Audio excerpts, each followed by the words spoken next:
Well, hello there, dear viewer. Ash here, and I have a very important question for you. Do you love dogs? I love dogs. In fact, all of us here on the GVG crew are big dog people, and yet somehow we've not made a single video about them as they relate to video games. Unless you count Steve's video about the secret chili dog in Sonic Superstars, but that's decidedly not the kind of dog I'm talking about here. Anyway, to correct this grave injustice and give our beloved canine companions their proper GVG due, I pulled the whole crew together to talk about our favorite goodest boys and girls in gaming over the years. Many and varied as they are. Pound for pound, paw for paw, these are the prime pooches in video games. No bones about it. But before we get to our fluffy and fuzzy friends, a word from this video's sponsor, Atlus. Persona 5 Tactica is the latest entry in Atlus' celebrated franchise, where the Phantom Thieves of Hearts band together for a new adventure in an all-new style of gameplay. Joker, Morgana, and the entire party from the original Persona 5 find themselves in a new world played by the tyrannical Legionnaires. Take to the battlefield with 3 allies in a turn-based strategy RPG that spans across multiple worlds. Surveying your grid-based environment is key as you employ ranged gun attacks, physical melee strikes, and of course, your personas. You'll join forces with this title's newest character, Arena, the leader of the Rebel Corps, to take back your freedom from some pretty twisted new adversaries. Coordinate with your team against weakened enemies to launch a triple threat attack, raising the battlefield and punishing everyone caught in the crossfire. Persona 5 Tactica seamlessly blends aspects from the main series like the Baton Pass, granting allies an extra move with one more, and Persona Fusion, giving you an extensive array of options and strategies to act on in battle. Stake your flag of freedom and join the liberation with Persona 5 Tactica, available now on Xbox Series X and S, Xbox One, Windows PC, PlayStation 4, PlayStation 5, Nintendo Switch, and Steam. And speaking of comrades, what better way to start off this list than with one of Persona's most trusted and loyal companions? The Persona series, for the last few mainline titles, all have their mascot characters. A cat thing, a bear thing, but then there's Koromaru. He's a little Shiba Inu with red eyes and a heart of gold. When you meet Koromaru, he's pretty much just an average, ordinary dog.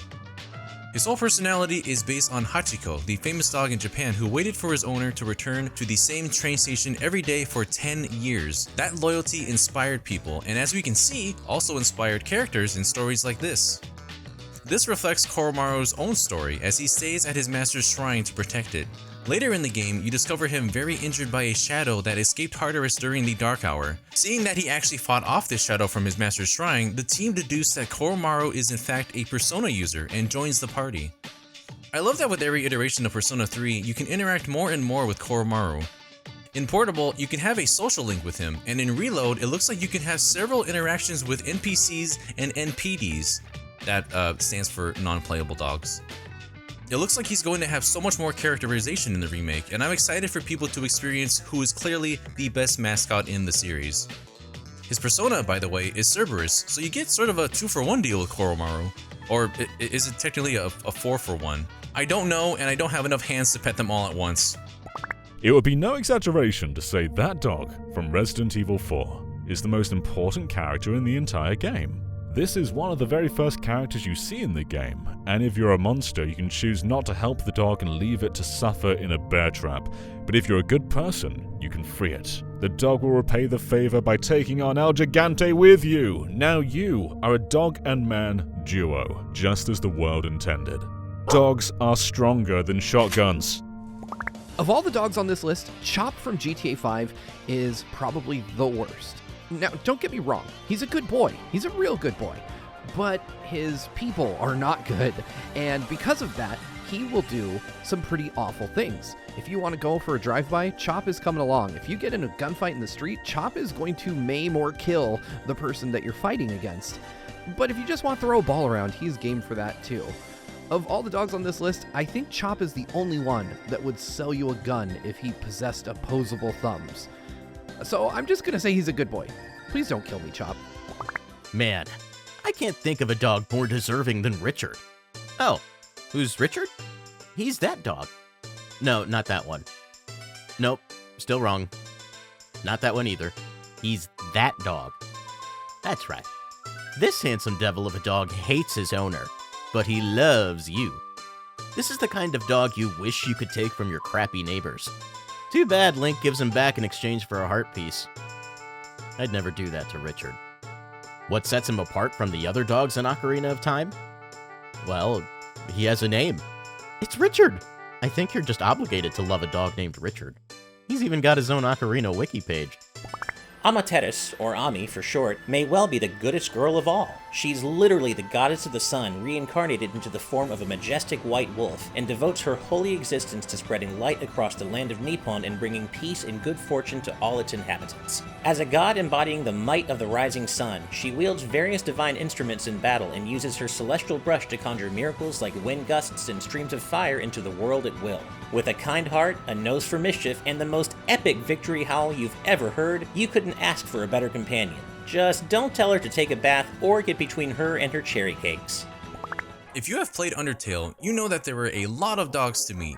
Big dogs, small dogs, smart dogs, and smarter dogs. The annoying dog, however, always stands out in this game. It just kind of appears and does weird things, like absorb important priceless items and then breaks the fourth wall out of the room. Or that one time where you had to defuse a dog bomb. You're not just gonna let him blow up, are you? You can also dognate to the dog shrine, but maybe don't. There are just so many absurd instances of this dog showing up in the most nonsensical ways that I have to check myself to make sure I'm not having a fever dream.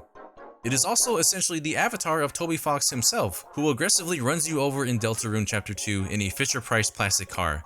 I have slowly learned to stop trying to understand the hows and whys of these games.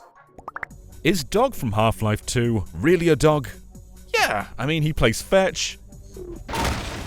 That was intended to be a longer list of things, but look at him! Sometimes he gets on all fours and looks a bit like a dog, sometimes there's little, doggy-ish noises at times, but his name is Dog, and he is basically a big robot dog, and he is definitely a good boy, so yeah, he qualifies. He's a dog. He's a dog.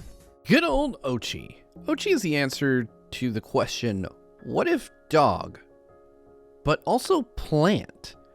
Just look at this little guy with his 1,000-yard stare belying his incredibly smooth brain. I can't help but just be in love with him.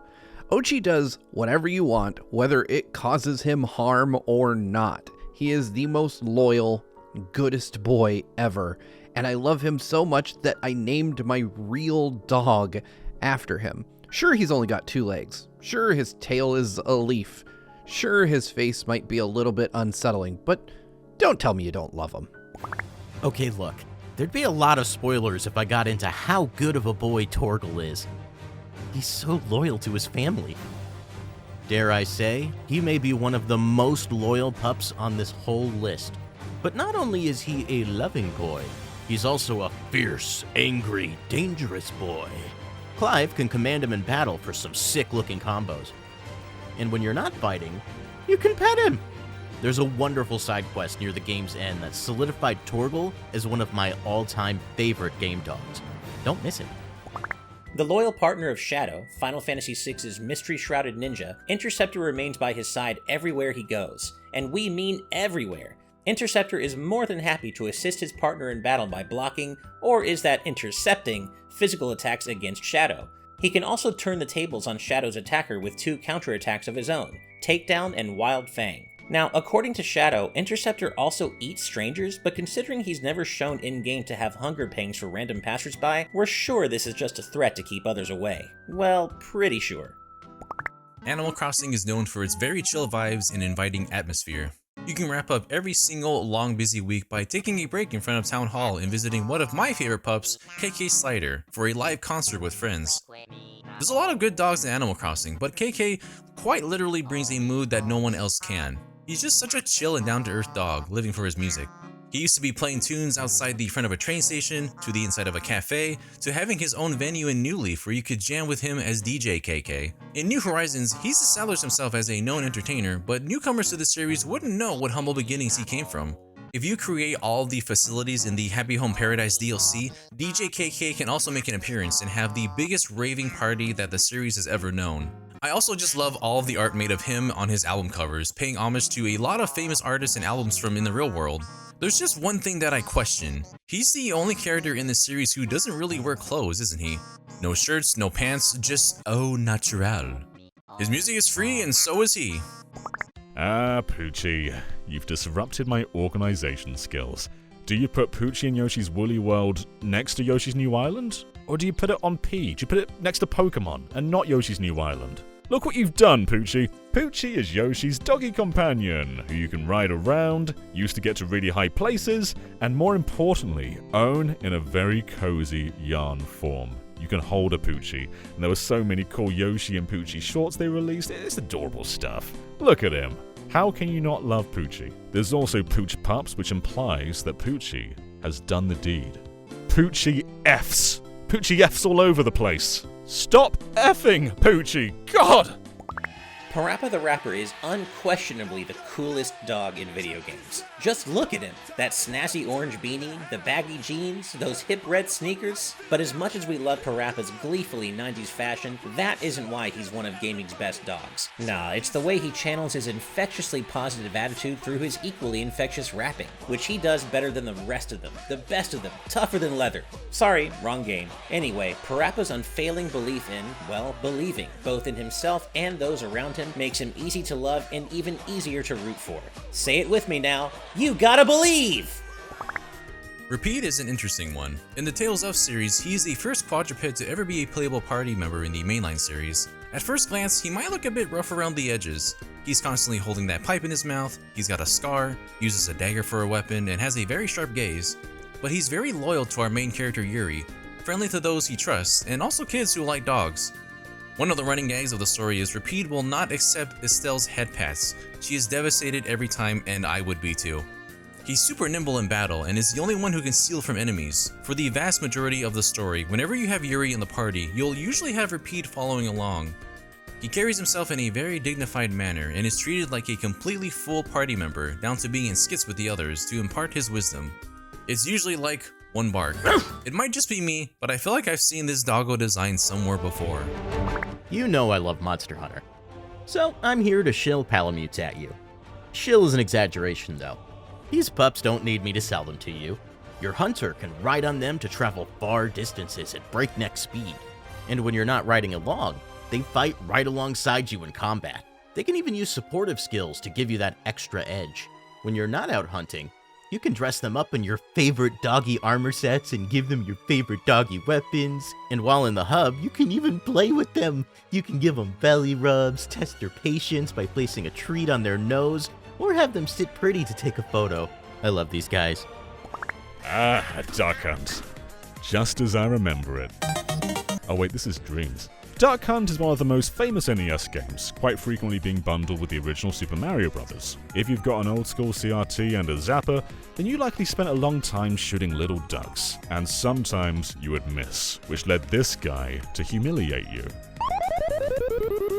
Make you feel bad. But you know what? It didn't make me feel bad. It made me want to be a better person. I wanted to please the Duck Hunt dog. So I'd shoot all the ducks for him, and he'd be like, yeah, John, I believe in you. And I don't know what he does with all the ducks. Is he building a fort with them? What?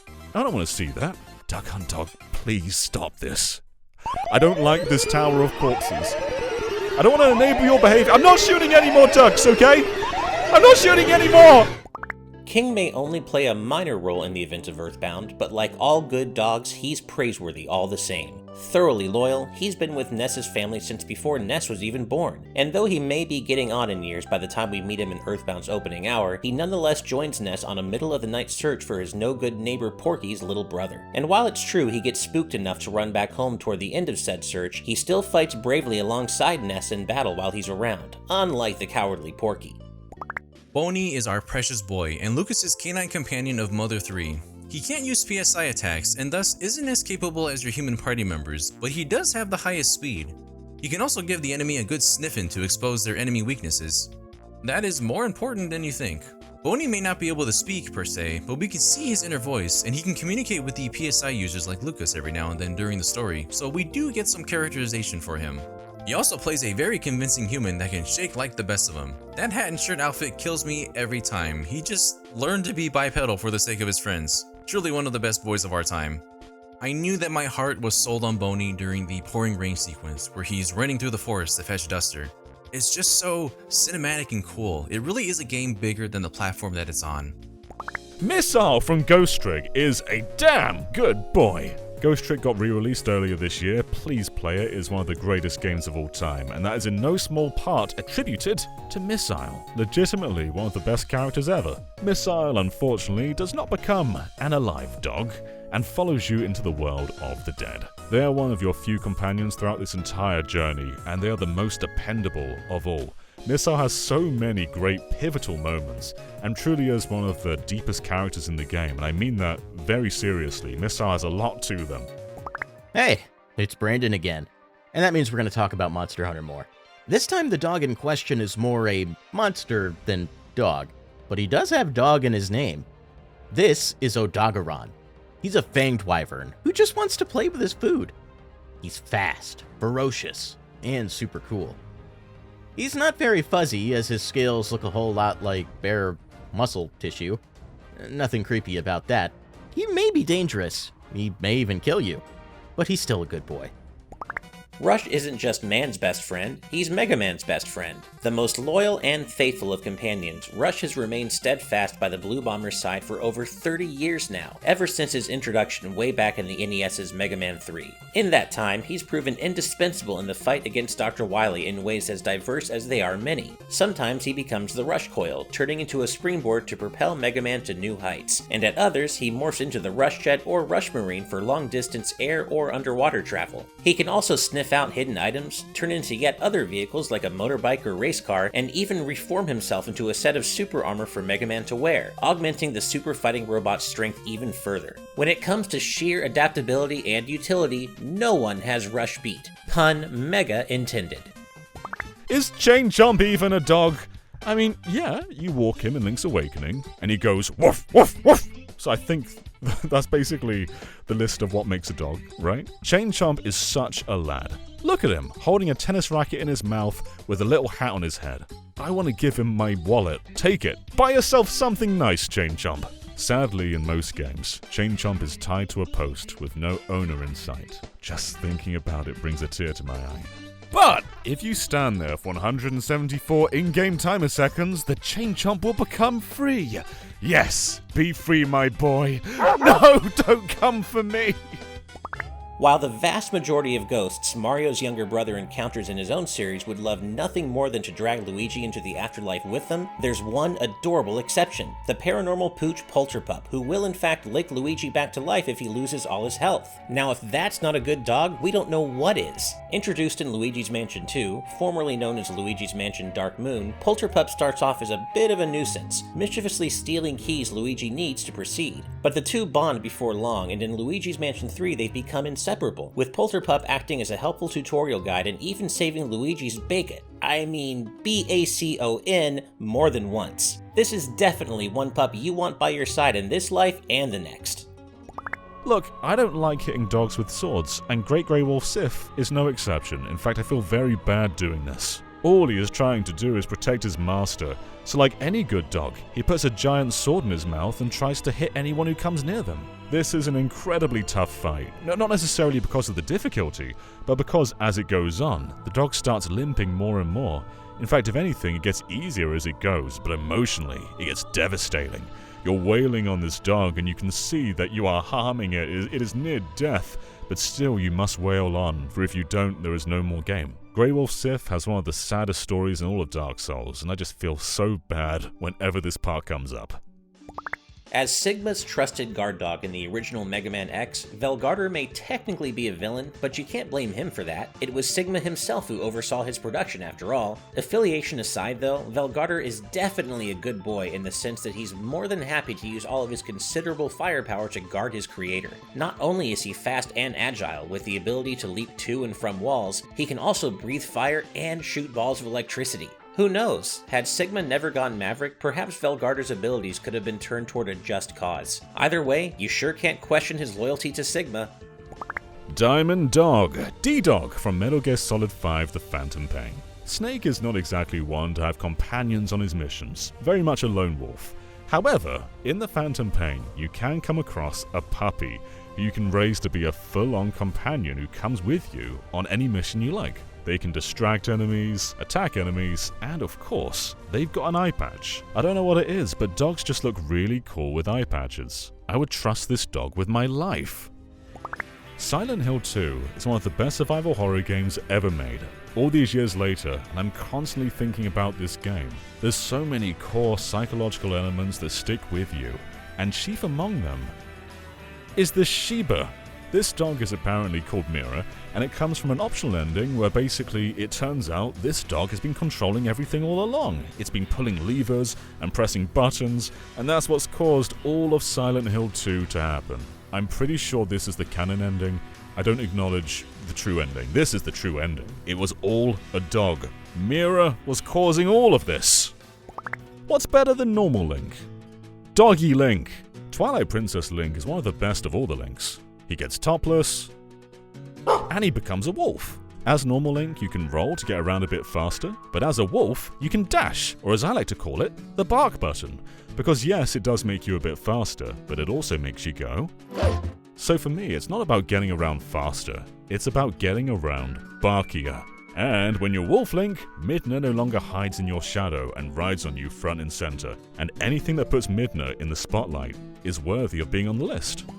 So these are the digital doggos nearest and dearest to our own hearts, but what about you? Did your favorite video game Pooches make the cut? If not, make sure to tell us how wrong you think we are in the comments and let us know who you would have included. Thank you so very much for watching, and if you enjoy what we do here at GVG, please make sure to like and subscribe as every little bit really does help. You can also find us on Patreon and YouTube members where we offer exclusive benefits like early access to videos and more. But no matter what form it takes, we genuinely appreciate your support and we'll see you next time.